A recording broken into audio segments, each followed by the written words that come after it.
Hey guys, in this video I'm going to show you how to see copy and paste history on a laptop.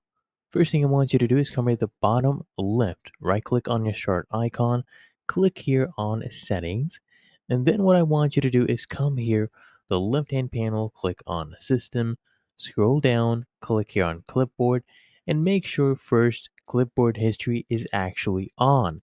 And then you can actually use the shortcut right here, Windows plus V. So if I come here and just press Windows plus V, you'll see this is our clipboard. And here you can see our history. So if I go ahead and copy something else, we should go ahead and see that here as well. So I'll copy this Paradise View, and then we just go ahead and press Windows plus V. Should see that right there as well.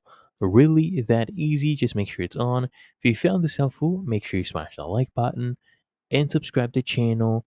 I'll see you in the next one.